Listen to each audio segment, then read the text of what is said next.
Bonjour à toutes et à tous. Je suis Thierry Cardinal, je suis chef d'entreprise engagé sur les territoires, particulièrement sur ce territoire de l'Artois.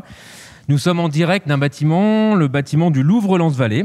Louvre-Lens-Vallée, c'est un incubateur, un accélérateur de projets, de solutions à impact et particulièrement sur ce territoire. Bienvenue à cette réunion d'information sur le projet et sur le chantier du nouvel hôpital métropolitain de l'Artois. Je suis ravi d'être devant vous, puisque le sujet du nouvel hôpital est un sujet récurrent sur ce territoire depuis très longtemps. Je me risque même, et je l'ai noté, de parler d'Arlésienne. Et puis, l'espoir se transforme en réalité. Oui, le pôle métropolitain de l'Artois va avoir son nouvel hôpital. Et aujourd'hui, je suis accompagné des personnes clés qui vont vous présenter en toute transparence et en détail le projet. Nous évoquerons pendant 1 heure le dimensionnement du projet, le programme fonctionnel, les réponses architecturales aux besoins de la maîtrise d'ouvrage et les spécificités techniques. Les différents intervenants balayeront les sujets pour tenter d'éclaircir tous les points et vous permettre, c'est l'objectif de cette réunion, de rendre l'offre la plus parfaite en adéquation avec les attentes. Le masque, vous l'avez vu, c'est pas forcément évident, mais vous comprendrez que pour les conditions sanitaires, nous gardons cette protection. Si certains points restent obscurs pendant la présentation, nous vous invitons à poser toutes vos questions via Zoom, via la plateforme sur laquelle vous nous regardez, ou pour les personnes qui nous regardent sur YouTube, vous pouvez nous adresser les questions via le mail que vous avez utilisé pour vous inscrire à cette conférence. Donc, je suis entouré sur ce plateau de Bruno Donus, donc directeur général du groupement hospitalier de territoire de l'Artois. Bonjour Monsieur Donus. Je suis également entouré de Monsieur Beauvais, donc architecte, et vous dirigez l'agence MBA Architecte.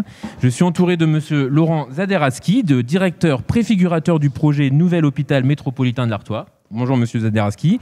Et de Monsieur Julien Després, directeur technique du projet Nouvel Hôpital Métropolitain de l'Artois. Nous recevrons tout à l'heure, pour notamment parler de la question du digital, Jalad Soujad, qui est directeur numérique du projet Nouvel Hôpital Métropolitain de l'Artois. Il est temps de rentrer dans le vif du sujet et nous allons commencer ce temps de dialogue avec Monsieur Donus. Monsieur Donus, vous êtes depuis le 21 juillet dernier le directeur du GHT de l'Artois. Alors pour préparer cette conférence, je me suis amusé à lire la presse régionale et lorsque vous êtes arrivé, on parlait de vous comme d'un homme d'action, présent sur le territoire pour relever une mission et vous aviez des challenges à relever. Et j'aimerais commencer ce temps de dialogue avec les entreprises qui nous regardent. C'est quoi cette mission et quels sont les challenges que vous avez envie de relever sur ce territoire ? Alors, merci pour votre question et puis merci pour cette organisation d'ensemble. Alors, je remercie aussi la presse régionale pour ses qualificatifs. Après, l'énergie, ça se démontre au quotidien.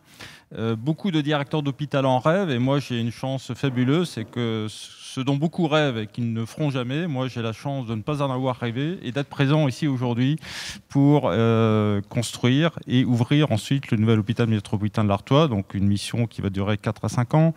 Pourquoi ce projet il est essentiel ? Il est essentiel d'abord parce qu'il répond à une aspiration de longue durée des professionnels du centre hospitalier de Lens. Ils sont au nombre de 2800 et cela fait plus d'une vingtaine d'années qu'ils se sont mobilisés pour que le centre hospitalier de Lens, qui est encore une structure métapavillonnaire avec des éléments qui datent des années 30, des années 50, des années 70, puisse véritablement entrer dans l'hospitalisation publique de la 3e décennie du 3e millénaire. Et c'est quelque chose qui est important pour eux, mais c'est également un élément extrêmement important pour les 700 000 habitants du territoire, puisque je le rappelle, nous sommes sur un territoire qui est à la fois très fortement densément peuplé, mais qui a également des indicateurs de santé qui sont pour un certain nombre d'entre eux très défavorables. Il est tout à fait normal qu'aujourd'hui, la puissance publique, en termes de politique de santé, permette d'avoir un outil de soins qui permette de répondre aux attentes de la population. Et puis, c'est également un élément qui va être tout à fait emblématique pour le territoire du Lensois. Lens, c'était le Stade Tribu. Lens, c'est le Louvre-Lens. Lens, demain, ce sera le nouvel hôpital métropolitain de l'Artois. Ce sera un objet emblématique de ce territoire. Merci. Alors, je me permets de vous corriger parce que le Stade Tribu, c'est vos origines. Ici, on parle du Stade Bollard. Une fois de plus, le Stade Bollard. Excusez-moi, voilà, je viens de Dunkerque. Voilà, c'est ça. Ça permettait de... Mais je suis de tout cœur avec Lens. Voilà, ça permettait de rendre compte de vos origines dunkerquoises. Pareil, quand on lit la presse ou quand on écoute ce qui se dit, on se dit que cet hôpital sera digital, numérique. Je le disais tout à l'heure, on rentrera dans les détails, notamment les spécificités. Mais ça veut dire quoi pour vous, un hôpital digital, un hôpital numérique ?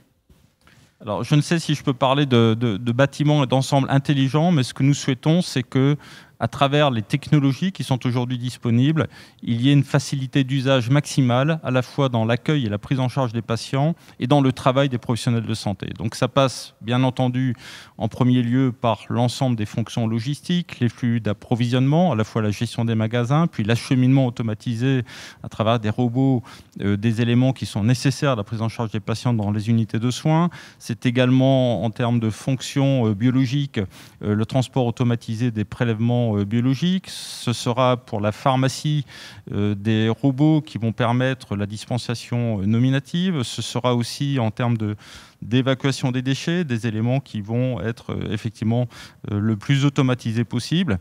Des éléments qui, très certainement, aujourd'hui existent de part et d'autre, mais qui vont présenter la particularité d'être implantés en une seule fois, un seul moment et à très grande échelle, puisqu'à l'échelle d'un bâtiment de 80 000 m².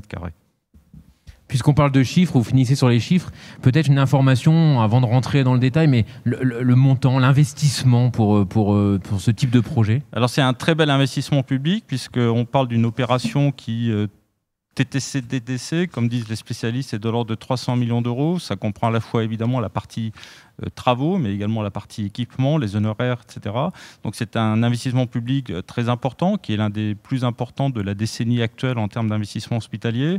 Et ce qui est tout à fait précieux également, et ça a été une avancée très forte de l'année 2020, au-delà de l'autorisation de pouvoir réaliser cette opération, c'est que nous avons consolidé, juste avant Noël, son plan de financement de manière complète, à la fois à travers les subventions de l'État, mais également à travers 2 lignes de prêt qui nous permettent de garantir à nos partenaires qui vont s'investir dans la construction de ce projet un financement qui est un financement garanti à 100%.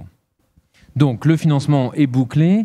Est-ce que, vous l'avez dit tout à l'heure, c'est un territoire, 700 000 habitants, 350 000 sur Lens-Liévin. Est-ce que, sur Lens-Hénin, pardon, est-ce qu'il y a des effets de résonance quand on construit un projet comme cela? Là, ici, on est à Lens aujourd'hui, mais est-ce qu'il y a à l'échelle du territoire, est-ce qu'il y a des effets de résonance? Tout à fait. Alors, ma responsabilité, elle est effectivement à l'échelle de cet ensemble de 700 000 habitants, les centres hospitaliers de Lens, dont on parle aujourd'hui, mais également de Béthune, d'Hénin-Beaumont et de la Bassée, avec des opérations d'ampleur évidemment moindre, mais qui sont tout aussi emblématiques. Un nouveau bloc opératoire au sein du centre hospitalier de Béthune-Beuvry. L'opération va démarrer l'année prochaine pour une ouverture en novembre 2023. L'extension du bâtiment d'addictologie sur le site d'Hénin-Beaumont. Le pôle d'addictologie est un pôle de référence territorial et même supraterritorial. Au nord de Paris, il y a Lille et puis il y a le pôle d'addictologie d'Hénin-Beaumont. Et puis également sur le site de la Bassée avec la construction d'un nouvel EHPAD dont l'ouverture est prévue au printemps 2024. Merci Monsieur Donus. Et donc vous avez constitué une équipe de choc autour de vous. Et donc je me tourne vers votre directeur, donc qu'on qualifie de préfigurateur. Donc Monsieur Zaderaski, donc vous êtes donc le directeur préfigurateur du projet Nouvel Hôpital Métropolitain de l'Artois. Est-ce que vous pourriez vous présenter déjà et peut-être présenter l'équipe autour de vous qui va travailler sur ce projet? Oui, donc je suis directeur des travaux du GHT de l'Artois ainsi que directeur de projet du nouvel hôpital, avec mon adjoint et complice depuis le temps qu'on travaille ensemble, Julien Després. Nous sommes à l'origine en pilotage opérationnel du projet depuis son origine en 2013. Et nous avons pris à cœur d'associer systématiquement les médecins, les soignants et plus largement l'ensemble des professionnels de la communauté hospitalière lensoise, aussi bien au stade du programme que du concours, que des études. Et aujourd'hui, M. Donus, notre directeur général, m'a confié une extension de la mission avec la préparation de l'ouverture du nouvel hôpital. Parce que ce beau bâtiment, ce grand bâtiment qu'on va construire, il va falloir lui donner une âme. Il va falloir se préparer à le mettre en service, au service de la population. Merci Monsieur Zaderaski. Donc place aux complices. Donc Monsieur Després, vous êtes donc le directeur technique du projet Nouvel Hôpital Métropolitain de l'Artois. Même question qu'à Monsieur Zaderaski. Est-ce que vous pouvez vous présenter et peut-être présenter les équipes aussi autour de vous? Donc bien sûr, donc Julien Després, je suis ingénieur en chef. Et outre un diplôme en génie civil, en ingénierie génie civil, j'ai aussi un diplôme dédié aux technologies de la santé. pour me préparer justement à ce projet. Et donc pour ce faire, je suis accompagné de 3 ingénieurs principaux qui sont Damien Durier, Séverine Rousset et Thierry Frisoli, chacun dans leur spécialité. Et puis, il ne faut pas oublier l'ensemble des équipes aussi qui gravitent autour de tout cela. Les ingénieurs informatiques, logistique, la cellule marché, les acheteurs, bref, un ensemble de compétences et de spécialistes qui gravitent autour de ce projet. Donc une équipe technique forte au sein du GHT de l'Artois pour accompagner l'éclosion de ce beau projet. Voilà, et qui a été construit spécifiquement pour accompagner ce projet et les autres projets qu'a énoncé Monsieur le directeur. Merci Monsieur Després. Monsieur Zaderaski, je reviens vers vous. Donc du coup, vous êtes la maîtrise d'ouvrage, mais il y a aussi une équipe d'assistance à maîtrise d'ouvrage. Est-ce que vous pourriez présenter peut-être l'équipe AMO ? Absolument, nous travaillons avec une équipe d'AMO dont le mandataire est la société Socofit depuis 2014 en fait, et qui est un groupement qui, avec une assistance maîtrise d'ouvrage, je dirais, qui assure une coordination générale avec Socofit et une AMO technique autour du groupe Projex, avec Diagobat, avec Probim et Projex qui nous accompagnent, qui vont continuer de nous accompagner pendant toute la durée du chantier. Merci Monsieur Zaderaski. Je me tourne enfin vers Monsieur Michel Beauvais. Donc vous êtes l'architecte mandataire du projet Nouvel Hôpital Métropolitain de l'Artois. Même question, avant de rentrer en détail dans ce projet, est-ce que vous pouvez vous présenter peut-être et présenter votre équipe ? Oui, bien sûr, merci. Écoutez, voilà, donc nous sommes une agence d'architectes, une quarantaine d'architectes, tous des passionnés du secteur santé. Mon activité depuis plus de 20 ans maintenant est vraiment orientée vers le domaine de la santé au sens large. Les grands hôpitaux généraux, les CHU, les bâtiments spécialisés comme les bâtiments de lutte contre le cancer, laboratoires, logistique médicale, etc. Mais également la psychiatrie et le médico-social. Voilà, donc c'est notre ADN, c'est la santé, avec tous des passionnés. Et nous avons eu le grand bonheur en 2015 de gagner, je pense, un des programmes les plus emblématiques en France actuellement, compte tenu des ambitions, et on y reviendra, compte tenu des ambitions du nouvel hôpital métropolitain de l'Artois. Oui, on disait peut-être le plus gros projet finalement dans le monde hospitalier de la décennie en fait. Donc, oui, tout à fait. On comprend bien. Peut-être quelques mots sur l'équipe de sous-traitants, co-traitants ? Oui, bien, avec plaisir. Je pense qu'il faut citer tous ces partenaires qui sont très très importants pour moi, et vous les avez là à l'écran. Donc je suis entouré évidemment d'experts, d'autres agences, de bureaux d'études, avec Orchamps qui est un confrère architecte paysagiste, avec une équipe effectivement aussi d'urbanistes, donc qui s'est beaucoup investi aussi sur le projet.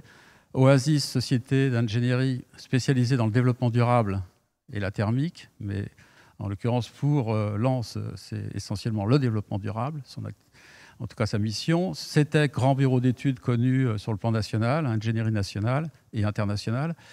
Et puis Fabrice Bougon, qui est un vieux complice depuis toujours, un économiste, lui aussi spécialisé dans le domaine de la santé.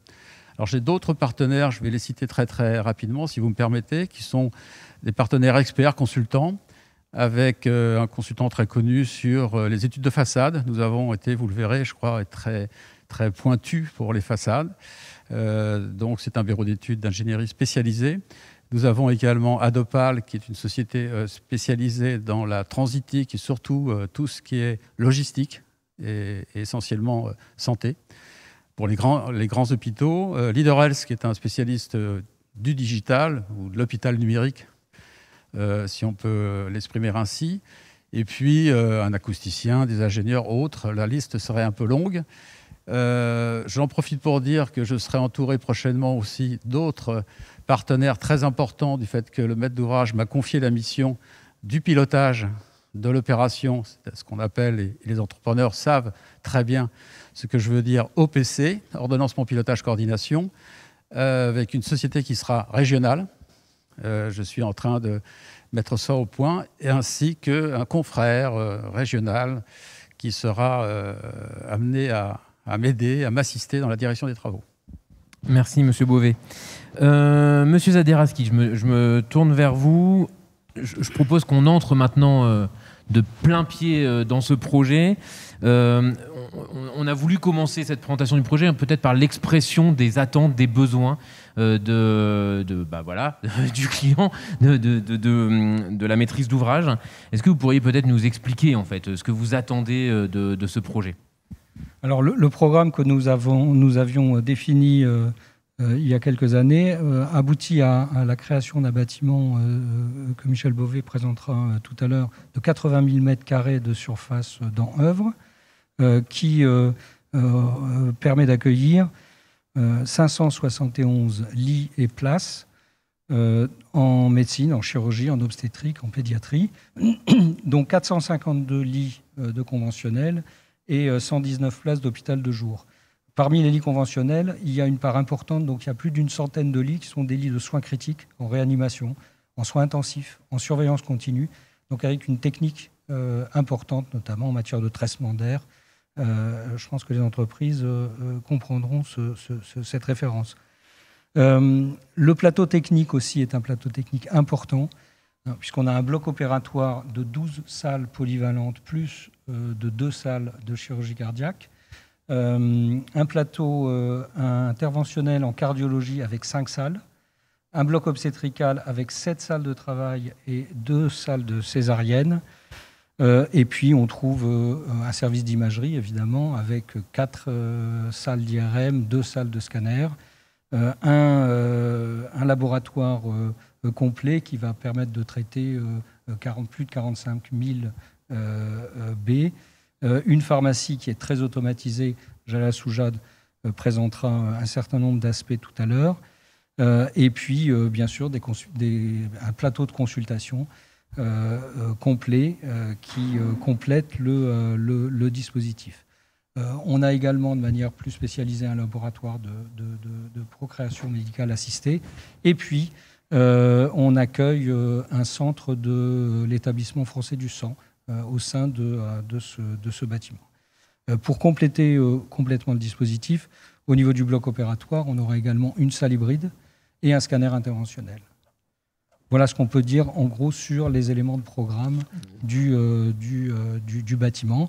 Et autour, on a bien évidemment des stationnements qui sont prévus avec à peu près 2000 places de stationnement pour les usagers, les personnels, les consultants, les visiteurs. Merci Monsieur Daderski d'avoir dessiné les contours de ce projet. Monsieur Després, c'est aussi important, je pense, pour les entreprises qui nous écoutent, de relocaliser peut-être. Tout le monde n'a peut-être pas une connaissance fine du territoire. Donc, est-ce que vous pourriez peut-être endosser un costume de guide, peut-être pas touristique, mais en tout cas guide du territoire, et nous présenter peut-être l'implantation du projet ? Donc bien sûr, donc à l'aide des supports qui vont vous être projetés, Lens évidemment se situe dans les Hauts-de-France et particulièrement au carrefour d'axes routiers importants, puisqu'on est au croisement notamment de la 21, de l'A1 notamment, avec au sud Arras, au nord Lens, un bassin aussi de population important. Lens se situe également au cœur de l'ancien bassin minier. Cet hôpital va trouver sa place, évidemment, dans cet ancien bassin minier qui est en cours de mutation et de transformation. Donc il a toute sa place sur ce territoire qui cherche, en tout cas, à évoluer. Nous avons... le terrain qui a été choisi fait environ 20 hectares.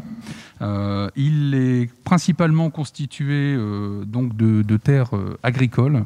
D'ailleurs, nous avons eu un appui assez important des collectivités et un travail très important a été fait en partenariat avec la Chambre d'agriculture, les agriculteurs, les différentes communes qui ont appuyé la démarche d'acquisition, ce qui n'était pas gagné dès le départ. Donc, effectivement, un ensemble de terres agricoles qui aujourd'hui ont été acquises pour pouvoir réaliser ce projet le long de la 21, comme l'a montré une des dernières images.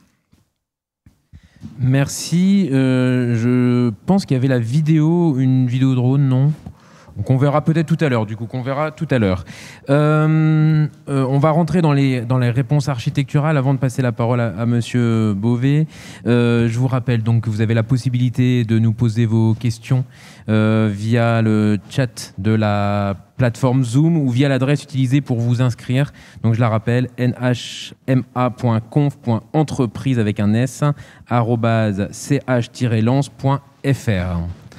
Monsieur Beauvais, donc vous êtes l'architecte du projet Nouvel Hôpital Métropolitain de l'Artois. Vous avez entendu donc depuis un moment maintenant les attentes de la maîtrise d'ouvrage. Est-ce qu'on peut rentrer, s'il vous plaît, peut-être dans les réponses architecturales que vous avez apportées pour justement répondre à la maîtrise d'ouvrage? Bien sûr. Je pense que les réponses sont multiples, vous devez vous en douter, parce qu'un hôpital est certainement parmi les équipements publics les plus complexes. Ceci étant, je pense qu'il faut souligner tout de suite que les ambitions et les enjeux du nouvel hôpital métropolitain de l'Artois sont tout à fait extraordinaires et hors du commun. Je pense que la réponse ne pouvait être globale, au sens aménagement de territoire, sans aller jusqu'au groupement hospitalier de territoire, mais en tout cas, c'est vraiment une notion de territoire, d'urbanisme, d'aménagement de sites, d'insertion. C'est aussi évidemment un ensemble qui est centré patient, avec le personnel, et un grand souci de trouver des nouvelles organisations innovantes, à la fois dans les organisations spatiales, les organisations de travail, dans les lieux, dans les ambiances, dans le confort, et surtout en utilisant les nouvelles technologies, mais avec la dimension humaine qui est sous-tendue en permanence à l'échelle humaine. Ça, c'était un souci effectivement majeur de toute mon équipe. Nous sommes, je dirais, actuellement dans un contexte sanitaire qui nous démontre bien que l'hôpital, au sens de l'institution, est un lieu absolument majeur de la cité. Et il y a la relation donc hôpital et ville qu'il faut en permanence, un fil rouge qu'il faut en permanence développer. Pour nous, c'est essentiel. Je pense que je souligne, et j'en profite là d'être à côté de monsieur le directeur, pour dire que vraiment, il y a eu un travail absolument admirable, et un investissement extraordinaire de l'ensemble des équipes du centre hospitalier de Lens. Ça, je tenais à le souligner, parce qu'un hôpital, une fois que vous avez fait le concours, c'est une réponse esquisse. Et tout est à faire. On a eu le bonheur de gagner, mais tout est à faire. Et ça ne se fait pas tout seul. Ça se fait avec le maître d'ouvrage, avec les équipes, avec le corps médical, avec les soignants, avec les techniciens, avec les ingénieurs. Voilà, une vraie aventure collective, en fait. C'est un travail collectif, un travail d'équipe. Et mon grand bonheur, moi, c'est à la fin, c'est l'appartenance. Ce projet ne m'appartient pas. Ce projet, la paternité, c'est effectivement les utilisateurs. C'est essentiel. Les ambitions, elles étaient lesquelles? Essentiellement, déjà, ce que je disais, centré patient. Mais ça veut dire quoi? Ça veut dire que toutes les techniques qui sont à notre disposition doivent être utilisées à bon escient, dans un juste compromis, un bon équilibre, pour effectivement faire évoluer les organisations. C'est un hôpital bioclimatique, c'est un hôpital où la dimension développement durable est extraordinaire. Je pense que c'est la première fois que je vais faire un hôpital avec autant d'exigences et autant de performances au niveau développement durable. Je pense que Julien reviendra dessus. 100% numérique. Je pense que nous aurons aussi une explication entre le digital et le numérique. Il y a aussi la dimension transitique, c'est-à-dire robotique. Monsieur le directeur en a parlé. C'est le premier hôpital en Europe qui sera à cette dimension, je dirais, au niveau de l'intelligence, de la transitique des flux. Dans un hôpital, ce sont des milliers de flux qu'il faut gérer avec des fréquences extrêmement complexes.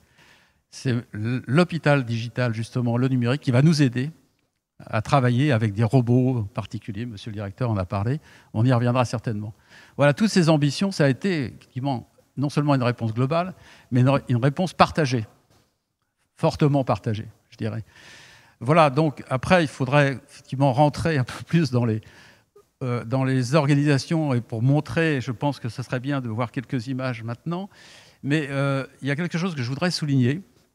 J'ai parlé de l'échelle humaine, de la dimension humaine, et mon souci avec mon équipe, tout à l'heure j'ai oublié de citer mes associés, mais en tout cas j'ai deux associés, femme que connaît bien effectivement maître d'ouvrage, en partie Laurent, donc, qui l'est là été, donc qui a participé fortement à la conception de ce projet. Et je la remercie encore à nouveau avec toute l'équipe. Pourquoi ? Parce que nous avons cherché ensemble, nous avons à chaque fois essayé dans tous les projets d'être innovants, mais pas pour faire de l'innovation gratuite, c'est simplement à savoir que les choses évoluent, qu'un hôpital est certainement l'équipement qui évolue le plus vite dans la technologie, et à chaque fois, il faut rattraper un programme qui est toujours en deçà des besoins. Je m'aperçois que l'échelle des hôpitaux, soit pavillonnaires, qui ne sont plus effectivement d'actualité, avait quand même un avantage, c'est l'échelle, c'est l'identité. On allait dans tel pavillon, on savait pour telle spécialité. Là, maintenant, les grands monoblocs, c'est fini, on n'en fait plus, c'est-à-dire grandes tours, des grands socles, etc. Bon, on sent très bien que tout ça, c'est fini, sauf qu'il y a des besoins, des vrais besoins, et il faut de plus en plus de place. Et actuellement, on va vers des développements médico-techniques énormes. Et comment faire, alors qu'on est obligé de créer des grands plateaux techniques, comme on les appelle, médico-techniques, pour redonner de l'échelle? Eh bien, c'est le jeu des pleins et des vides, et c'est le jeu de l'adressage, de mon point de vue. C'est-à-dire que je me suis inspiré quelque part aussi du système aéroportuaire. C'est-à-dire que je me rends compte que dans des grands ensembles aéroportuaires, il y a la notion de porte qui donne quelque part du repérage et qui redonne une échelle du fait qu'on ne rentre pas dans un hall perdu à faire des kilomètres de couloirs pour se retrouver dans un hôpital qui, je rappelle, en dimension, fait à peu près plus de 300 mètres de long sur 200 mètres de large. Donc c'est quand même un grand hôpital.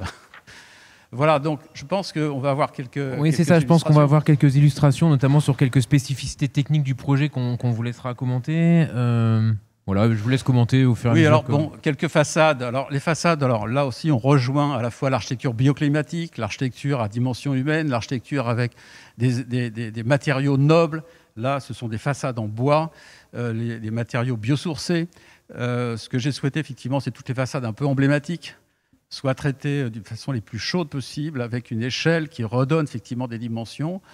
Donc, ce sont des façades là qui sont projetées avec, je dirais, une volonté justement d'être utile aussi au sens bioclimatique et de protection solaire, mais donner aussi une écriture architecturale la plus douce possible.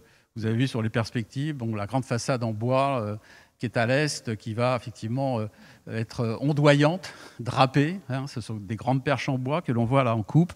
Les entrepreneurs sauront lire ce genre de coupe.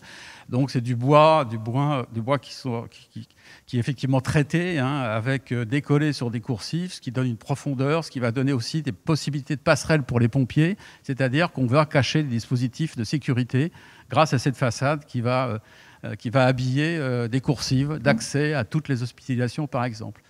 Et à chaque fois, ça a été cette démarche. Donc là, vous avez un détail qui est intéressant peut-être souligner, c'est le niveau de détail que l'on va avoir partout. Je tiens à dire aux entrepreneurs, vous allez avoir un dossier très, très complet. J'en profite pour dire que c'est plus de 1000 documents que vous allez avoir à analyser.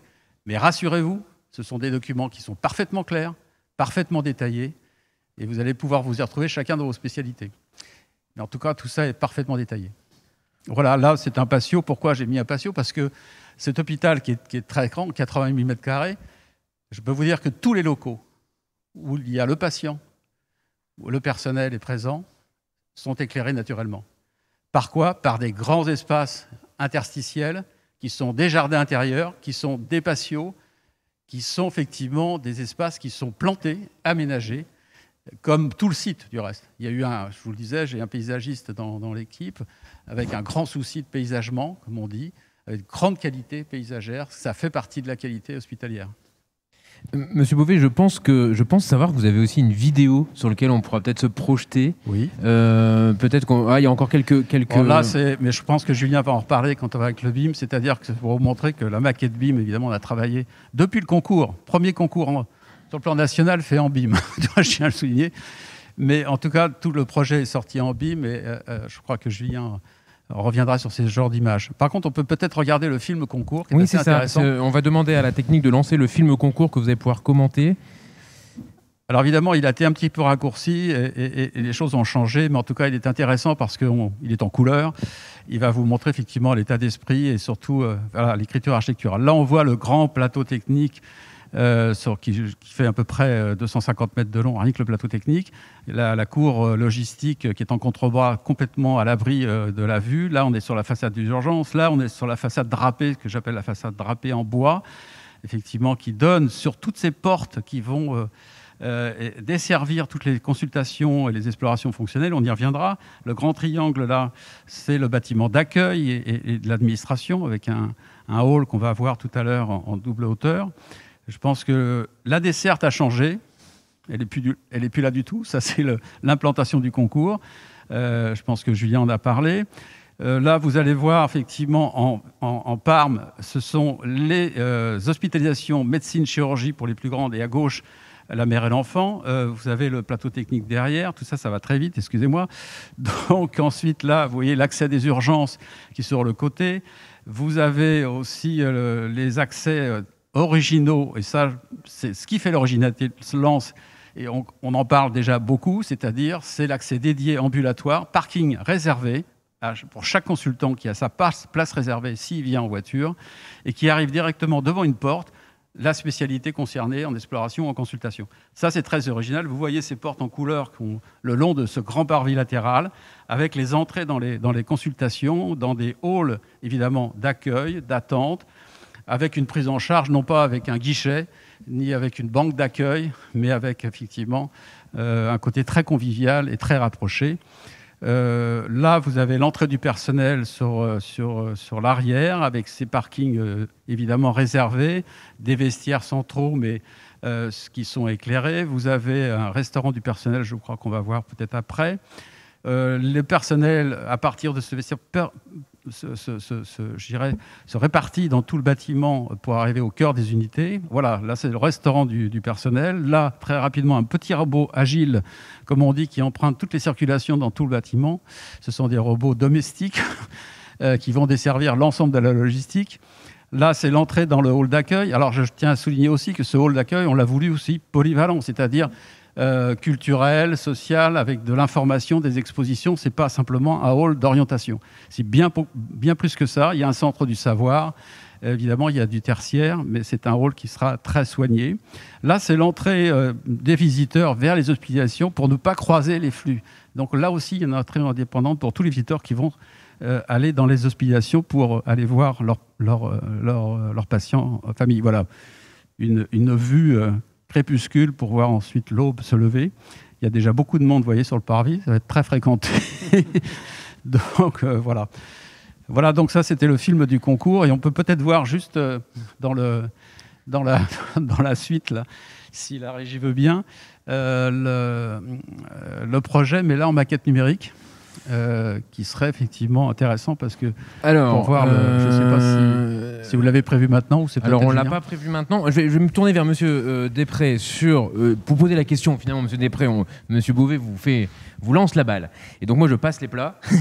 Donc du coup on parle de BIM. Expliquez-nous peut-être pourquoi ça a été important de concevoir en BIM ce projet. Alors, dès 2013, nous étions en train de construire l'ensemble du programme, qu'il soit fonctionnel ou technique, et avions déjà pressenti l'arrivée du BIM. Ah si, excuse-moi Julien, mais je pense qu'on a la maquette ici, si vous me permettez. Mais du coup, vous pouvez peut-être commenter à deux voix. On peut commenter à deux. Voilà, ça c'est la maquette. Julien le sait, c'est la maquette effectivement qui est un petit peu antérieure. Ça va très très vite, désolé, mais en tout cas, c'est pour vous montrer qu'il y a plusieurs maquettes. Ça, c'est la maquette architecte, voilà.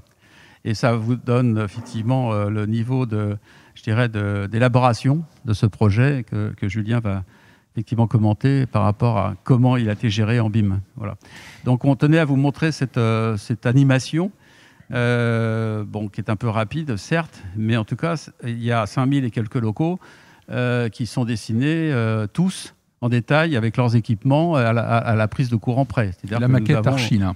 On ne voit que la maquette uniquement architecte. Uniquement architecte, c'est-à-dire là on a enlevé toutes les gaines, on a enlevé les réseaux, l'innervation, on est sur effectivement le bâti.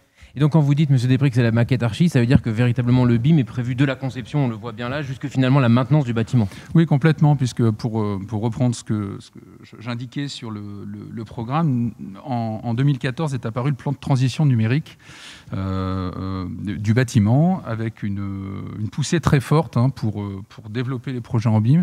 Et nous avons été l'un des premiers projets hospitaliers, en tout cas, à s'inscrire dans la démarche, à se former et simplement pour aller jusqu'à l'exploitation. C'est-à-dire que le niveau attendu va jusqu'à l'exploitation. Donc nous allons exploiter en BIM l'ensemble de la maquette, et un travail important a été fourni par la maîtrise d'œuvre. Et là, c'était aussi une nouveauté. On voit des coupes, je pense. Voilà, puisque nous avons souhaité avoir une part d'exécution au sein de l'équipe de conception, donc de la maîtrise d'œuvre, pour pousser au maximum le processus de construction. L'on voit ici, par exemple, les réseaux aérauliques des blocs opératoires. Évidemment, toutes les couches n'ont pas été mises, c'est-à-dire qu'on a des maquettes sur chacun des corps d'État. Voilà, c'était pour pouvoir montrer jusqu'où nous sommes allés, sachant que là, c'est une représentation graphique. Si nous avions à développer l'ensemble de la maquette, nous aurions un certain nombre de couches et d'éléments. Là, on voit toute la partie technique sur la cour logistique. Donc, un travail aussi d'implantation qui permet de travailler sur les interventions ultérieures, puisque quand vous implantez des postes, vous implantez un certain nombre d'installations, des chaudières, etc. Cela permet en tout cas de travailler sur ce qui va se passer demain en exploitation, et de pouvoir utiliser ensuite cette maquette pour l'exploitation et pour un tas de processus, en tout cas d'exploitation, qui était vraiment le leitmotiv de rentrer en BIM, en sachant que le BIM ouvrira aussi d'autres perspectives sur la projection même des usagers, des utilisateurs. Et ce support BIM en 3 dimensions permettra aussi d'être exploité dans d'autres cas de figure que la conception. Merci Monsieur Després. On a commencé à effleurer le sujet de cet hôpital digital. Je vous propose d'accueillir Monsieur Digital de l'hôpital, qui est Monsieur Soujad, qui va nous rejoindre. Monsieur Soujad, bonjour. Vous êtes donc directeur numérique du projet Nouvel Hôpital Métropolitain de l'Artois. La parole est à vous pour nous expliquer ce que ça veut dire en fait. Ça veut dire quoi un hôpital numérique, un hôpital digital? Bonjour tout le monde. Oui, effectivement, donc c'est un hôpital qui est digital. Comme il a commencé mon collègue Julien Després. Donc, c'est un hôpital qui est connecté virtuellement et physiquement. Donc, ça, c'est 2 choses qui sont importantes. À part sa conception, donc comme il a dit Julien, donc par l'utilisation du BIM, des nouvelles technologies qu'on appelle le BIM, et d'autre part toute la partie, j'ai envie de dire, connectivité qui est à l'intérieur. C'est un bâtiment qui est connecté, qui est intelligent, qui doit permettre une gestion automatisée, une gestion numérique des équipements qui sont à l'intérieur. Notamment, on va prendre par exemple les lumières, la sécurité, les alarmes techniques, la gestion des accès, la gestion de l'incendie. Voilà. Tous ces éléments-là seront gérés en automatique via des plateformes, via une plateforme de supervision qui va permettre aux agents de maintenance d'avoir des alarmes, d'avoir des alertes et d'être en prévention avant d'avoir des coupures. Après, il y a toute la partie qui est à l'intérieur de l'hôpital. Et là, on va aller vers l'automatisation et la robotisation. C'est quoi? On a certains secteurs qui sont très, très impactés, notamment donc, la pharmacie, le magasin, la logistique, le laboratoire.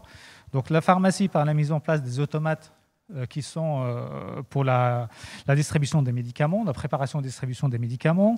Le magasin, par la mise en place d'un équipement de stockage automatisé, qu'on appelle le mini-load, et qui sera aussi mutualisé avec la pharmacie pour le stockage.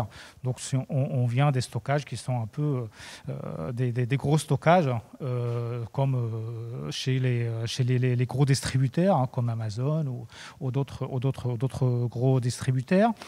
Les laboratoires, donc par la mise en place d'une chaîne robotisée, d'une chaîne automatisée, pour la gestion des prélèvements jusqu'à la délivrance donc, des résultats, par aussi donc, toute la partie logistique. Et là, donc, on va retrouver les robots des robots de distribution donc, qui vont circuler, qui vont être dans le bâtiment, qui vont être en cohabitation avec les soignants et avec les patients. Donc, ils vont prendre les mêmes couloirs, les mêmes ascenseurs que tout le monde. Hein. Donc, c'est des robots de transport.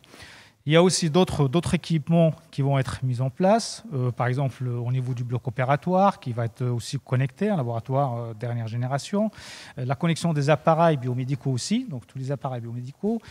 Tout ça, pourquoi ? Parce qu'en fait, on a besoin d'avoir un maximum d'informations qui est lié au patient, toujours. Donc on revient toujours au patient, donc ça veut dire qu'il y a un lien avec notre dossier patient. Donc, on va donner des informations, mais on va récupérer des informations. Donc, ça facilite la gestion pour le soignant qui est au bout de la chaîne sur ça. Et donc, l'usage de tout ça demande une intégration qui soit très, très forte. Et là, on parle d'une intégration qui soit forte. Pas que, il y a aussi toute la partie architecture qui doit être robuste, qui doit être sécuritaire aussi. Donc, d'où la nécessité d'avoir plusieurs salles informatiques, d'avoir une répartition des flux, d'avoir un réseau qui soit robuste et qui soit performant, parce qu'on va utiliser le réseau pour distribuer la data, la voix, la téléphonie, tout va passer par ce réseau-là. Donc c'est une mutualisation de réseau, mutualisation de tout ce réseau-là, d'où la nécessité d'avoir un réseau qui soit très performant et très sécuritaire. La dernière brique par rapport à tout ça, c'est l'échange aussi avec l'extérieur. Donc c'est un hôpital qui est connecté à l'intérieur, mais qui est aussi connecté avec l'extérieur. Vers l'extérieur. Donc oui. il doit être orienté vers l'extérieur, vers la ville, vers le patient. Donc la mise en place d'un portail patient, la mise en place des bornes d'admission, la mise en place aussi des gestions des rendez-vous, la mise en place aussi de la géolocalisation aussi. Donc tous ces éléments-là, et aussi la transmission vers la ville, vers les médecins libéraux, vers les professionnels libéraux en général. Donc ça demande un niveau de sécurité assez élevé. Voilà. Donc il y a une sécurité interne et une sécurité externe. Voilà. C'était parfait, Monsieur Soujad. Merci beaucoup, c'était très clair. Merci à vous. On vous retrouve si jamais il y a des questions tout à l'heure de la part des personnes qui nous regardent. Merci à vous. Monsieur Després, je me retourne à nouveau vers vous. Monsieur Beauvais, a évoqué tout à l'heure le sujet du développement durable. Un petit peu comme le numérique, le digital, finalement, ça sera une caractéristique de ce projet, le développement durable. Oui, donc on s'est interrogé aussi lorsque nous avons imaginé ce programme à comment finalement limiter l'impact environnemental. Alors certes, avec, comme le disait Michel tout à l'heure, matériaux biosourcés, etc., en matière de construction, mais également dans toute la vie du projet, et notamment sur les coûts d'exploitation, les coûts des énergies. Un hôpital consomme.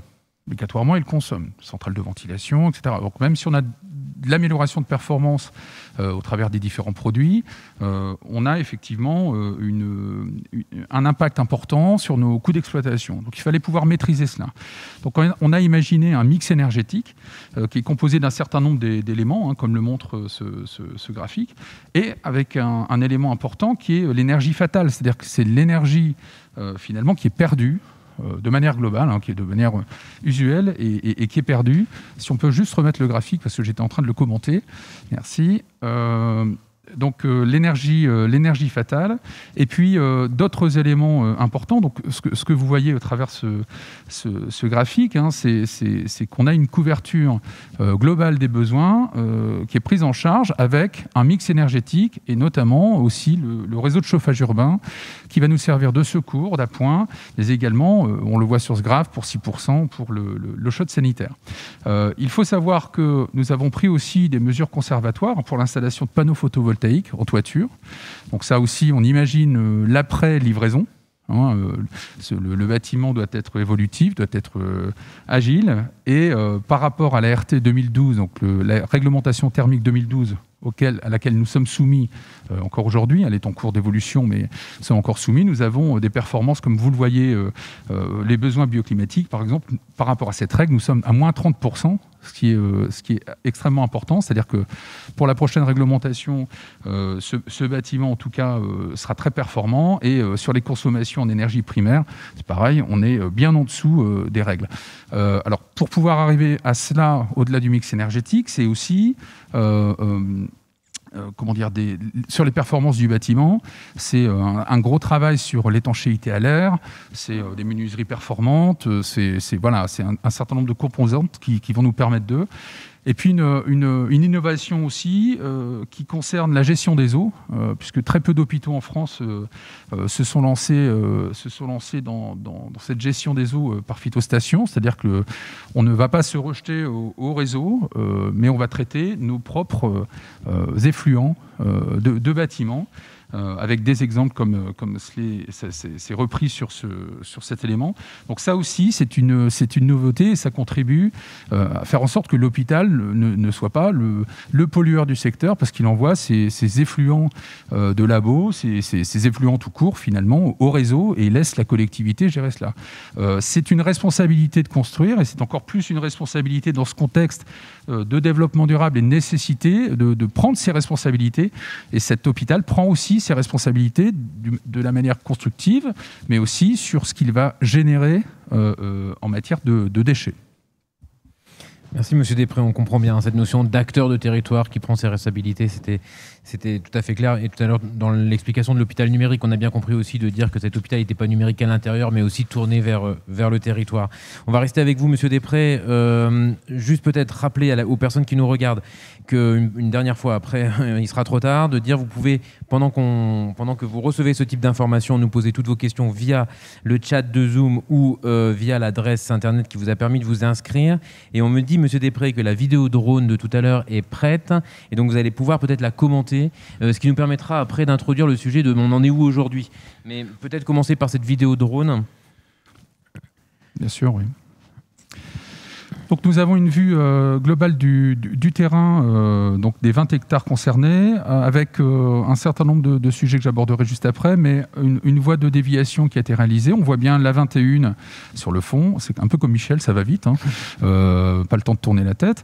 Donc on voit l'environnement proche, et c'est un A21, le stade de Berck qui est construit juste à côté et qui appartient à la commune de Lens, et puis la commune de Los-en-Gohelle, puisque nous construisons principalement sur un certain nombre de parcelles qui sont sur le territoire de Los, en Gohelle. Vous voyez pas les stigmates de la guerre, mais presque, avec les opérations de dépollution pyrotechnique, mais surtout dans les stries, l'archéologie, j'y reviendrai après.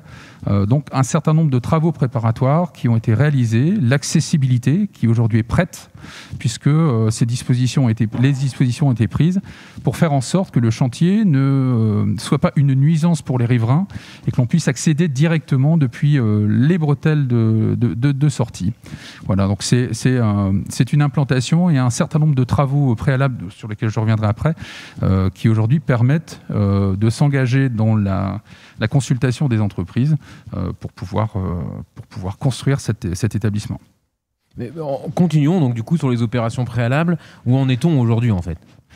Alors, depuis plus de 2 ans, en fait, nous avons réalisé la dépollution pyrotechnique, pour laquelle nous avons finalement extrait plus de 20 000 projectiles de tout genre, puisque nous sommes sur une ancienne ligne de combat, avec, comme on le voit sur cette illustration, de nombreux métaux. Là, on voit quelques fusées de projectiles, des barbelés, etc. Un certain nombre de choses qui ont été retirées, ce qui fait qu'on a assaini le terrain, puis est apparu l'enfouissement de la ligne RTE, réseau de transport électricité. Là, on voit un pylône d'enfouissement, puisque une ligne haute tension traversait de part en part le projet.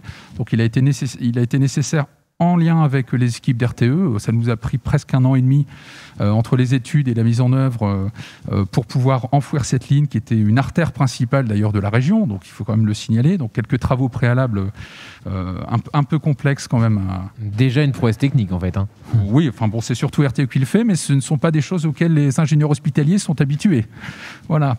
Cela a continué évidemment avec la voirie de contournement, puisque nous avions aussi une route qui s'appelait le Petit Chemin de Lens et qui rejoint Los Angeles par l'intermédiaire d'un ouvrage d'art. Donc nous avions le dévoiement de cette route qui a été pris en charge par l'établissement pour pouvoir contourner le projet.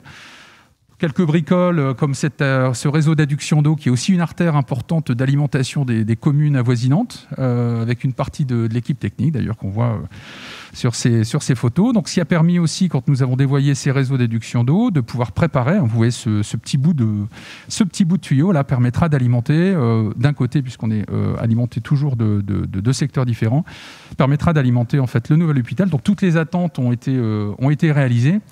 Et puis, nous avons réalisé aussi d'autres études au-delà des réunions, des éléments préparatoires.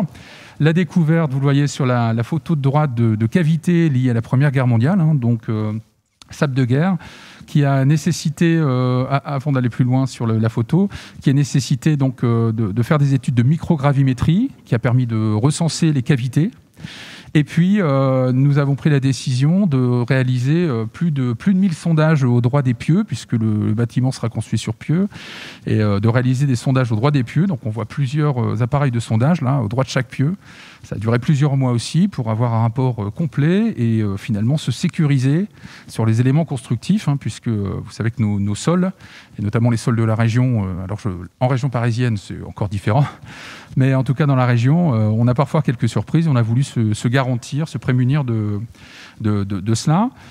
Dans le cadre du permis de construire, il nous a été demandé de réaliser aussi un diagnostic archéologique qui a été réalisé par le conseil départemental service d'archéologie d'Arras, avec qui nous avons une très bonne collaboration et qui n'a pas du tout entravé les démarches de chantier.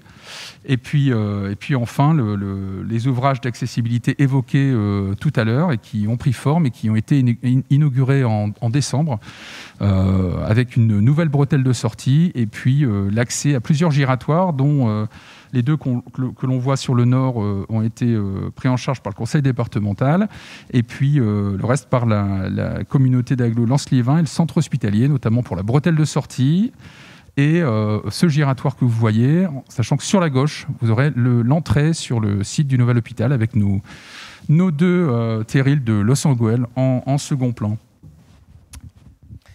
Merci. Donc là, vous avez finalisé les études. Oui, donc nous allons pouvoir justement, enfin nous sommes en cours de finaliser ces études et de les valider. Donc on va pouvoir effectivement passer ensuite à l'appel d'offres. Et donc du coup sur l'appel d'offres, la répartition des lots, vous avez imaginé ça comment ? Donc on a imaginé surtout, donc si on peut projeter la slide. Merci. Donc on a imaginé finalement un allotissement très très resserré et notamment un lot gros œuvre finalement qui comprend la structure, le clos couvert, les partitions et finitions. Donc un lot extrêmement important et lourd. Un deuxième lot avec un regroupement aussi d'un certain nombre d'éléments comme la plomberie, les fluides médicaux, pneumatiques légers, paillasse sèche et humide. Et ensuite, un lot numéro 3, électricité courant fort et courant faible, donc ce qui constitue aussi un lot important. Nous avons aussi, sur le lot de voiries réseaux divers, associé les aménagements paysagers, en sachant qu'un certain nombre d'éléments ont déjà été travaillés, comme je l'ai expliqué, à la fois sur le dévoiement des voiries, mais également sur les travaux préparatoires, comme évoqué. Un lot appareil élévateur et un dernier lot qui concerne les équipements biomédicaux. Nous aurons aussi des équipements biomédicaux qui seront, eux, intégrés à des appels d'offres indépendants au centre hospitalier. De l'appel d'offres. Monsieur Zader, est-ce qu'il y a un complément ? Oui, on peut rappeler que notre bureau des marchés a publié le 22 février, si je ne m'abuse, un avis de préinformation qui détaille l'ensemble des corps d'État qui sont présents dans chacun de ces lots. Eh bien, c'est une très belle transition. Je me tourne vers Monsieur Donius. Il est temps de parler du calendrier. Alors, quelles sont les grandes dates à retenir ? Alors, le calendrier aujourd'hui est respecté au jour J. D'ailleurs, nous comptons sur ceux qui nous rejoindront dans ce projet pour être toujours au rendez-vous jour après jour du schéma calendaire qui a été défini jusqu'au 21 juin 2025. Au printemps dernier, donc, a été confirmé il y a un an le calendrier général de l'opération. Il faut d'ailleurs saluer le fait que nous le respectons au jour J malgré le contexte de la crise sanitaire, puisque nous avons inauguré donc, le 17 décembre dernier l'ensemble du dispositif routier qui va desservir le nouvel hôpital. Nous allons commencer en avril prochain, et je présiderai la semaine prochaine la commission de choix de la société qui sera retenue pour procéder au terrassement, qui vont intervenir donc à partir d'avril jusqu'en octobre prochain. Et dans la foulée du début de l'opération de terrassement du terrain, donc nous allons publier l'avis d'appel public à la concurrence le 17 mai, avec 4 mois de labeur, probablement, pour ceux qui vont prendre connaissance de cet avis d'appel public, et une remise des offres attendue le 17 septembre. Ensuite, nous nous donnons quelques semaines pour procéder à l'analyse de ces offres. Nous procéderons à la notification du marché en novembre prochain. Nous avons une opération qui, normalement, en termes de construction, globalement, doit durer 38 mois. On m'a promis la remise des clés le 21 février 2025. Donc, le 21 février 2025, je serai devant l'entrée, devant le triangle. Et ce serait bien qu'on puisse voir la diapo sur le hall d'entrée de l'hôpital, puisqu'on ne l'a pas vu tout à l'heure. Je serai devant ce hall d'entrée pour qu'on me remette les clés. Et nous nous sommes donné 4 mois pour consolider, finaliser l'opération de transfert des activités. Et le nouvel hôpital ouvrira le 21 juin 2025. Merci, Monsieur Donus. Eh ben voilà, on a là où vous serez le 21 février 2025. Merci. Je pense que, si vous me permettez, je vais peut-être commenter, parce qu'effectivement, avec Monsieur Donus, on était un peu frustrés, parce que non seulement on a quelques images qui sont le hall, l'entrée de l'hôpital, il y a les listations que nous n'avons pas vues. Je pense que vous avez tout ça, peut-être, si ça serait pas mal de faire si on a quelques minutes, si vous me permettez. Bien sûr, regardez. Voilà, donc voilà, c'est une image numérique BIM, si j'ose dire, de la plateforme hélicistation. Là, on voit le Fato, si vous voulez, le grand carré, là, qui fait à peu près 35 mètres sur 35 mètres, avec la passerelle qui rejoint cette colonne où il y a des montes-malades asservis dédiés pour, effectivement, les patients. Donc, pour héliporter les patients, soit en départ, soit en arrivée.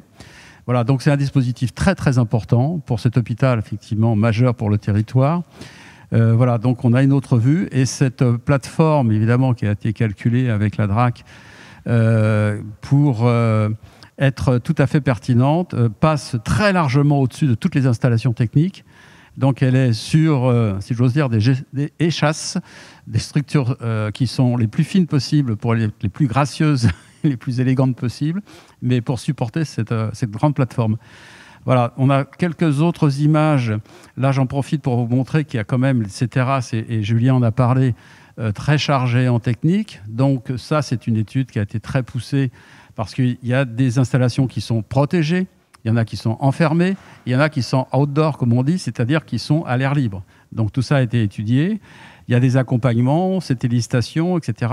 Peut-être dans l'avenir des capteurs, effectivement des panneaux photovoltaïques. Julien en a également parlé pour l'horizon 2050, l'autonomie de 2050. Mais en tout cas, tout ça, je pense qu'on est quand même sur des gestions spatiales extrêmement sensibles. Et c'est pour ça qu'on attire l'attention des entreprises qui vont, je crois, se passionner sur ce grand projet, que tout ça a été étudié très, très, très finement. Voilà, il y a d'autres visuels qui sont effectivement sur l'entrée du hall. Je ne sais pas si on peut les passer. On rentre dans le hall. Prenons quelques secondes pour montrer. Si on a quelques secondes pour montrer, si c'est simplement possible, pour voilà. Donc il y a plusieurs images comme ça, des perspectives à l'intérieur du hall. Je disais tout à l'heure que ce hall, il est très polyvalent. Il n'est pas simplement un hall d'accueil et d'orientation, mais effectivement, il a une dimension aussi culturelle. Du reste, nous avions, avec la direction, pris quelques contacts avec le Louvre-Lens pour imaginer un projet culturel. Là, c'est la mezzanine qui donne vers la salle des instances, le centre du savoir. Enfin, voilà. Donc, c'est un hall qui sera très, très, très fort au niveau effectivement, de sa symbolique et à la fois de son esprit très convivial, très chaud, en bois, toujours la présence du bois. Très lumineux, avec un jardin suspendu au-dessus.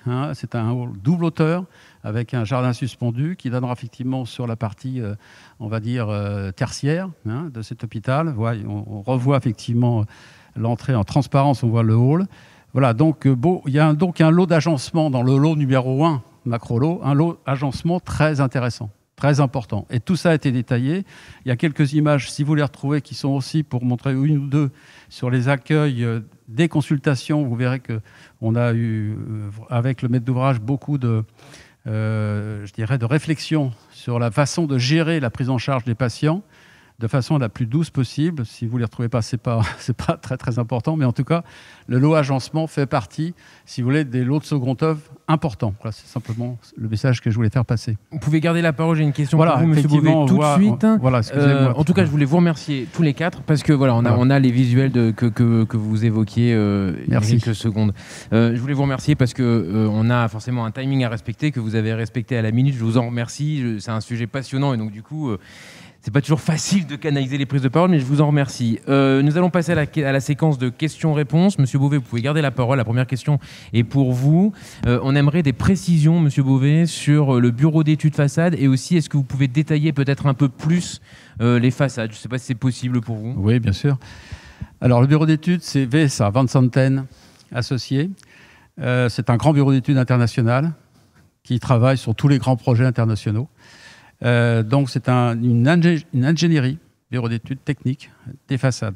Ces façades, elles sont de plusieurs types. Alors si on prend les façades les plus emblématiques, qui sont en bois, donc ce sont des façades, il y a deux types de façades bois, celle du hall et celle du drapé, là, les façades le long des hébergements.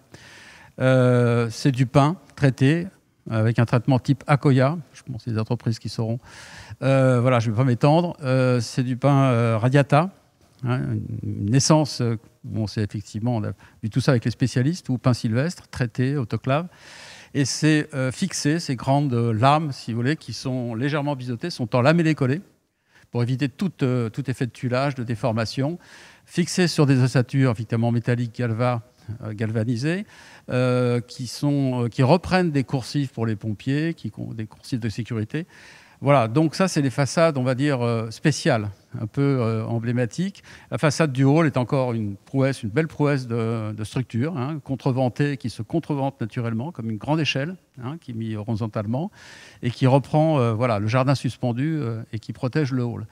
Donc, ce sont des façades, là, qui sont très, très étudiées au niveau exécution. Même si ce ne sont pas des plans d'exécution, c'est étudié au niveau de plans d'exécution. Ça, j'insiste. Et l'ensemble des menuiseries extérieures qui sont en alu thermolaqué avec des brise-soleil orientables, on appelle dans notre jargon des BSO. Il n'y a pas de volet roulant. C'est vraiment beaucoup plus sophistiqué que ça parce que ça apporte énormément au confort du patient. L'orientation, on va dire l'intimité au niveau du confort.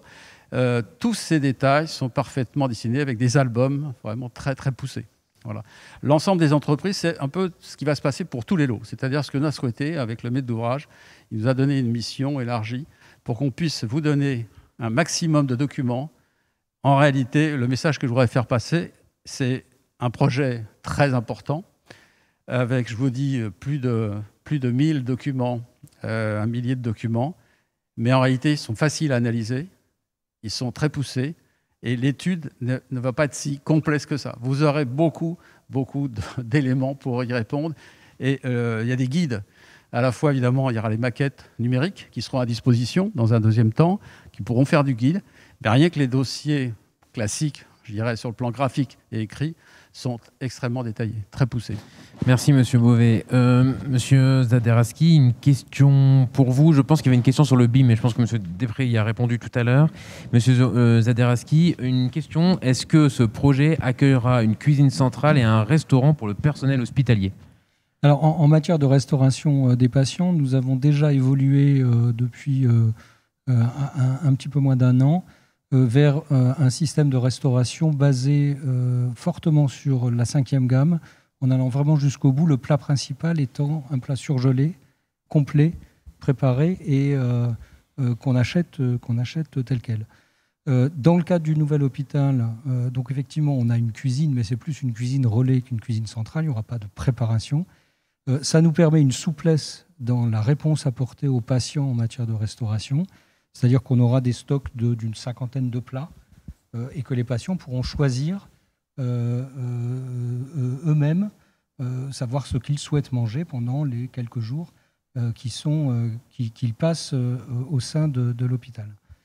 Et là, vraiment, c'est une articulation entre une organisation et un mode d'administration des repas qui est basé sur la recherche du meilleur service possible qu'on puisse rendre à l'usager au sein de cet hôpital. Alors sur restaurant du personnel, oui, il y a un self qui est prévu. Et puis n'oublions pas que pour compléter le dispositif de restauration, il y a une boutique cafétéria qui est prévue au niveau du hall de l'hôpital et qui sera accessible aux patients comme au personnel avec de la petite restauration rapide telle qu'on le trouve maintenant dans les hôpitaux. Merci, Monsieur Zaderaski. Monsieur Després, une question. Est-ce que vous pouvez nous apporter, s'il vous plaît, des précisions sur la mission intégrateur du lot électricité ? Alors cette mission, évidemment, que je ne peux pas la détailler là, puisqu'elle fera l'objet d'une description complète dans le cahier des charges qui sera mis à disposition prochainement. Mais la philosophie en fait de cette mission est surtout d'assurer la coordination, en fait, l'interopérabilité entre l'ensemble des organes techniques, puisque tout à l'heure, Jalal Soujad a évoqué l'ensemble des éléments techniques, logistiques qui allaient communiquer, notamment par l'intermédiaire du Wi-Fi. Eh bien, on a aussi l'ensemble des installations techniques qui vont devoir communiquer. Donc cette gestion de l'hypervision et d'être en mesure d'assurer l'interopérabilité de l'ensemble des systèmes, nécessite une mission spécifique d'intégrateur. Alors, ça fait l'objet aussi de ces nouveaux métiers qui sont en train d'apparaître, puisque au-delà du BIM, de l'ensemble des technologies que nous voyons apparaître, c'est aussi pour l'hôpital de nouveaux métiers, mais ça va être aussi pour les constructeurs de nouvelles prestations en fait, qui vont intervenir pour pouvoir coordonner l'ensemble de ces éléments et faire en sorte que cet hôpital puisse communiquer déjà en interne sur l'ensemble de ces éléments techniques. Merci Monsieur Després. Monsieur Laurent Zaderaski, on a une question. Apparemment, il y a une volonté d'éclaircir le point sur la procédure de consultation.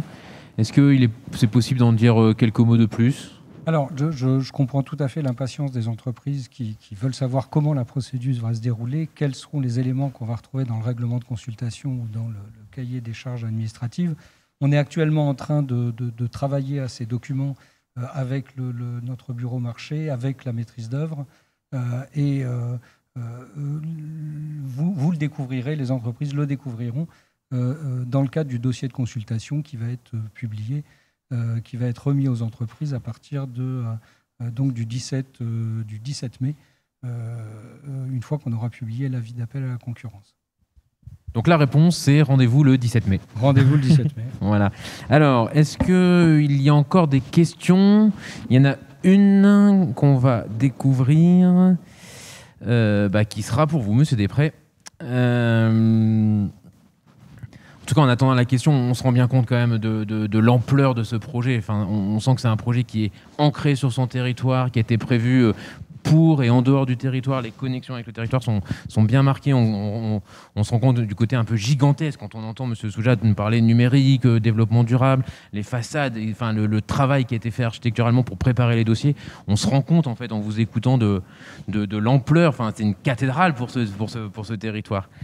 Alors, la question, Monsieur Després, qui vous est posée concerne, pareil, l'allotissement.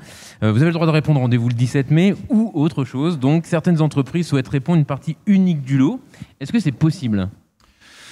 Eh bien non, puisque l'allotissement présenté est celui sur lequel il va falloir répondre. Donc malheureusement, ceux qui souhaitaient prendre un petit bout des choses devront répondre au lot tels qu'ils ont été présentés, tels qu'ils se présenteront à l'appel d'offres du 17 mai. Donc pareil, réponse au 17 mai, puis groupement peut-être. Ok, très bien. Ah non, alors les questions arrivent en fait. Donc on va attendre la question suivante qui va être pour vous, Monsieur Zaderaski, sur le type d'équipement médical. Alors quel type d'équipement vont être inclus dans le lot biomédical ? Alors, on a en fait assez peu d'équipements qui sont dans le lot biomédical. Ce sont surtout des équipements qui sont vraiment directement connectés au bâtiment. On va retrouver, comme d'une manière assez classique, les cialytiques. On va retrouver des colonnes de fluides médicaux tels qu'on les retrouve en réanimation ou au bloc opératoire, dans la mesure où on est vraiment sur les réseaux de fluides. Donc on veut vraiment intégrer ça directement dans le chantier. On trouve quelques hôtes aussi de laboratoire, mais c'est relativement limité. Donc là encore, je donne rendez-vous au 17 mai pour avoir le détail complet de ce lot. On comprend de mieux en mieux l'importance de cette date du 17 mai pour les entreprises qui nous regardent. Mais vous l'avez dit, je pense qu'il y a une espèce d'impatience aussi qui se traduit par la présentation d'aujourd'hui. Monsieur Donus, une question pour vous. Une question pour vous, mais l'écran s'est coupé. Et donc du coup, je vous pose la question, monsieur Donus, qu'est-il prévu concernant l'Hélice Station ? Oui, donc en ce qui concerne l'hélice-station qui a fait l'objet d'un débat, c'est-à-dire faut-il ou non une hélice-station à Lens, sachant qu'aujourd'hui, en tout cas actuellement, il n'y en a pas, au motif qu'il y a à proximité immédiate un terrain d'aviation qui est sur la commune de Bénifontaine. Mais moi, je suis convaincu, avec les médecins qui s'occupent notamment de la prise en charge des patients qui nécessitent un transport héliporté, de la nécessité effectivement d'avoir une hélice-station à Lens, puisque Lens, à travers ce nouvel équipement, sera non seulement un équipement de référence territoriale pour le Lensois-le-Béthunois, mais va l'être de nouveau, comme il l'a été dans le passé, il y a une trentaine d'années, pour ceux qui s'en souviennent, pour l'ensemble du Pas-de-Calais, c'est-à-dire une population d'1 500 000 habitants. Et pour éviter donc les ruptures de charge, nous avons travaillé avec l'équipe d'architecture sur la réinstallation, si je puis dire, par rapport au schéma initial d'une hélice-station qui, comme vous l'avez vu tout à l'heure sur les schémas, va permettre un flux extrêmement rapide et direct vers les sites d'urgence et les sites opératoires. Et ce sera une chance de plus. Je rappelle que nous avons des activités de référence supraterritoriales. Je pense à la chirurgie cardiaque, par exemple. L'hôpital de Lens est un hôpital où nous réalisons des opérations de chirurgie cardiaque. Nous devons donc avoir un équipement de cette nature. C'est une installation qui évidemment est à la fois très technique et qui amène par ailleurs des suggestions particulières compte tenu par exemple du bruit que peut générer un hélicoptère au décollage ou à l'atterrissage. Et nous avons travaillé avec les équipes d'architecture pour que ceci ne soit pas en aucune manière un élément d'inconfort pour les patients qui seront hospitalisés dans les chambres qui se trouvent à proximité immédiate. Donc ceci suppose aussi, et vous le retrouverez dans les éléments techniques de la consultation, un traitement tout à fait particulier, à la fois des châssis de fenêtres, des façades, de manière à ce que la présence de cette installation, qui est un élément indiscutable et incontournable pour un hôpital de cette dimension, de cette référence, ne soit pas par ailleurs un élément d'inconfort pour ceux qui y sont hébergés ou ceux qui y travaillent. Merci, monsieur Donus. Monsieur Beauvais, une question. Monsieur Després, vous pourrez peut-être compléter. Monsieur Beauvais, en tout cas, je vous la pose. Pouvez-vous peut-être être plus précis sur la notion de place de parking, le nombre de places de parking, ça a été évoqué rapidement tout à l'heure, et les matériaux utilisés pour... Bien. Bah, écoutez, enfin, encore une fois, tout ça va être dans le dossier, mais ce que je peux vous donner comme indication, 2000 places de parking avec une partie quand même, on va dire, en prestation obligatoire à chiffrer 500 places. Mais on y reviendra peut-être s'il y a une question. Mais en tout cas, ces places de parking sont conçues, réparties déjà entre les places pour le personnel, les places pour les consultants qui sont dédiées, avec une gestion des accès pour les consultants, et puis les places visiteurs, c'est-à-dire qui sont beaucoup plus libres, tout ça évidemment étant géré spatialement. Toutes ces surfaces qui sont enrobées sont aussi traitées perméables avec des noues qui récupèrent les eaux pluviales pour emmener sur des bassins de retenue. Ça fait partie, ce que disait Julien tout à l'heure, des dispositions, on va dire, développement durable. Il y a le phytosanitaire pour la récupération des eaux usées. Et là, il y a la récupération des eaux pluviales. Julien en a partie. Et là, les parkings font partie de ce dispositif. C'est très important. Ils vont être plantés. L'ensemble des parkings seront plantés en haute tige. Et du reste, j'en profite pour dire qu'il y a un projet aménagement qui n'est pas simplement pour avoir un beau projet d'aménagement paysager, mais ça participe effectivement à la démarche du développement durable, qualitativement et aussi en performance.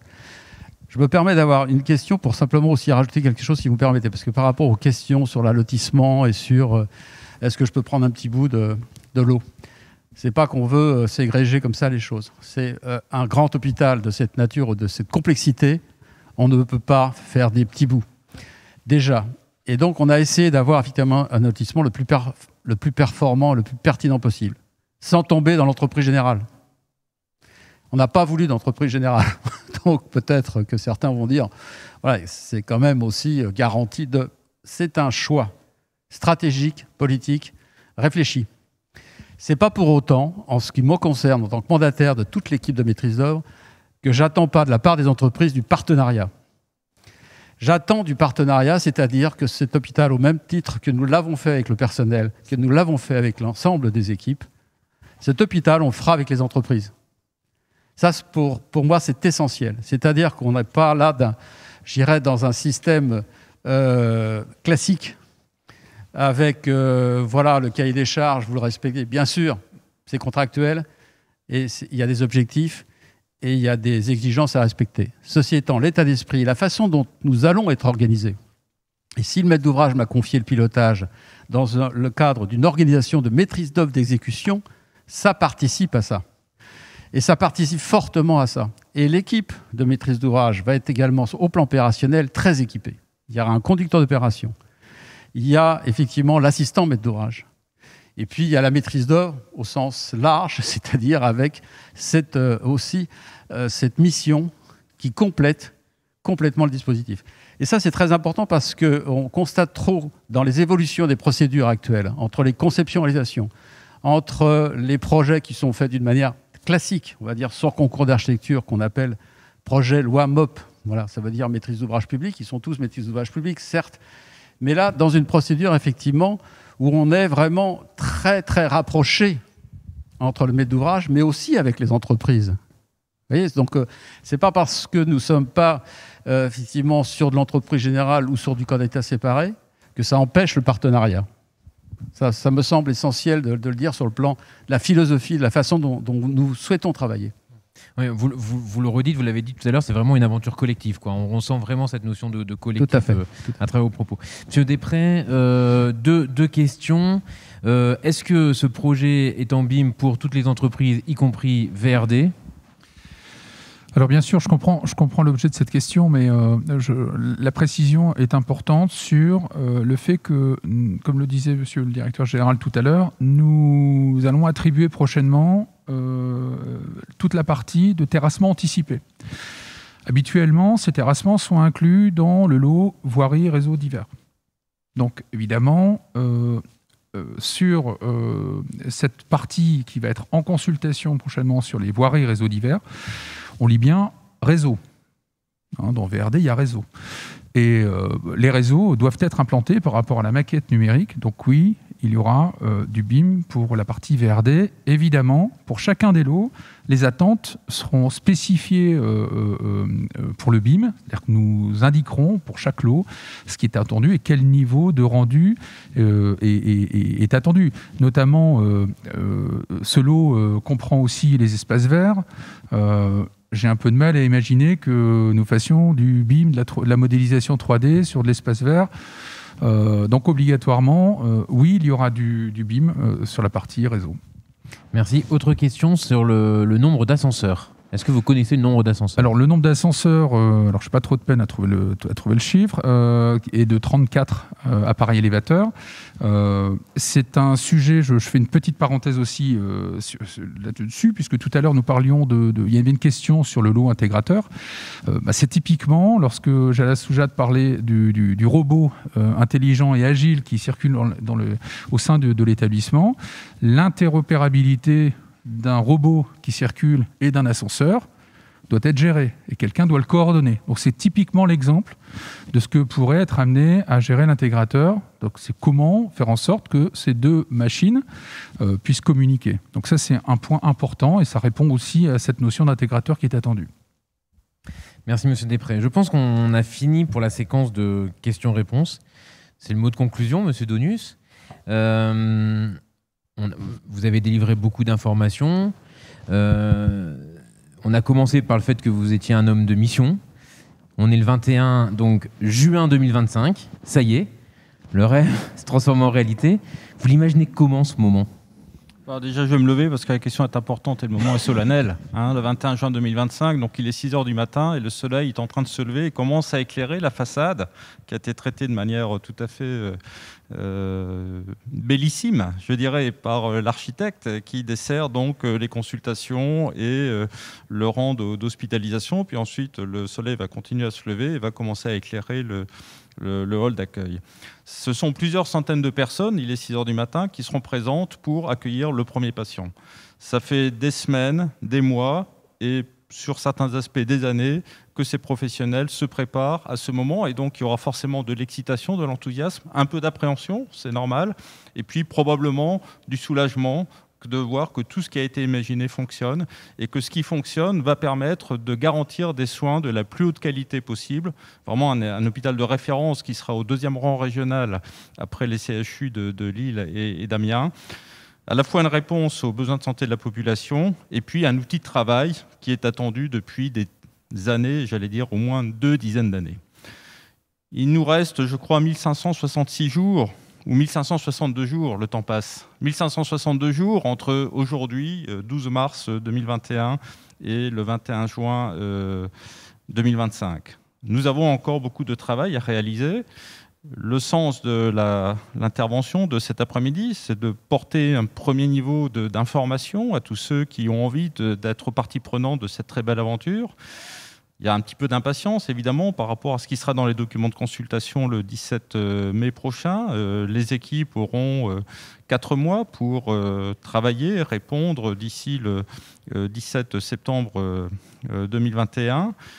Le choix a été fait d'avoir des lots d'une certaine dimension, ce qui invite aussi les entreprises, mais c'est une tradition également, de travailler ensemble, de s'associer pour faire des réponses de la meilleure qualité possible.